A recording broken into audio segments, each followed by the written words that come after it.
Start చేద్దాం. ఎంతగా జాకీలు ఎత్తుతున్నారంటే, ఎందుకు ఈ విధంగా జాకీలు ఎత్తుతున్నారనంటే,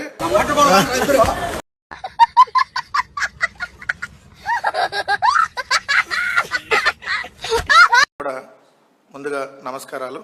ఆ నమస్తే తీసి గుర్తులో పెట్టుకుని ముందు అడ్రస్ చెప్పరా. పని చేసే లక్షణం లేదు, పబ్లిసిటీ చేసుకునే లక్షణం ఉంది కాబట్టి ఈ అద్దరిపైతే ఏం కొనొచ్చో టక్మని సమాధానం చెప్పరా.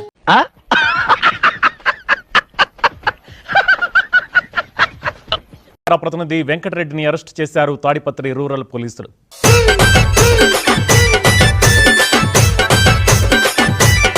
ఆయనపై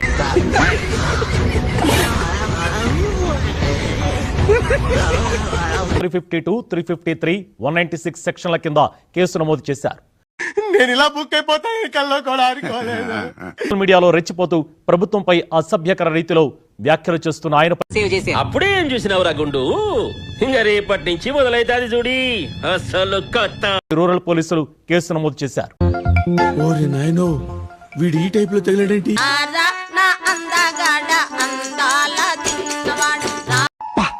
యామి టైమింగ్ రా సచ్చినాడా. రండి సార్.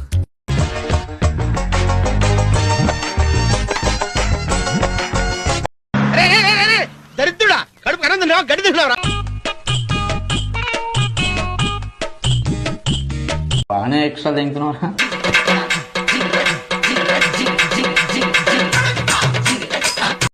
పాములు పట్టేవాడు పాము కాటికే పోయినట్టు కళావైద్యుడు కళావైద్యం వికటించి కాళ్ళు చేతులు పోగొట్టుకున్నాడు. 7:30-8 మధ్యలో కార్మూర్ వెంకటరెడ్డి గారిని వచ్చి అరెస్ట్ చేసి తీసుకెళ్లడం జరిగింది. టెన్షన్ పడకుర్రి మామా.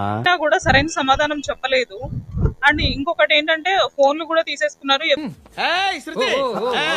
నిజంగా తాడిపత్రి పోలీస్ స్టేషన్ లో కంప్లైంట్ వచ్చిందని చెప్పారు కాబట్టి అక్కడికే తీసుకొని వెళ్లారా లేదా అనేది కూడా మాకు డౌట్ ఉంది. సో విచారణ చేయమని చెప్పేసి కుకట్పల్లి పోలీస్ స్టేషన్ కి వచ్చి బాగైందా? ప్రతిదానికి ఓవర్ ఎక్స్ప్రెషన్. ఇప్పుడు అనండి వాళ్ళు వచ్చిన వాళ్ళు కూడా ఒకళ్ళు కూడా యూనిఫామ్ లో లేరు. 4 మనుషులు పైకి వచ్చారు. చేశారా లేదా అనేది కనుక్కోవడం జరిగింది. ఇక్కడ కూడా అయితే వాళ్ళైతే ఏమి ఇన్ఫర్మేషన్ ఇవ్వడం గానీ ఇక్కడ ప్రొసీజర్స్ ఫాలో అవడం గానీ ఏం చేయలేదు.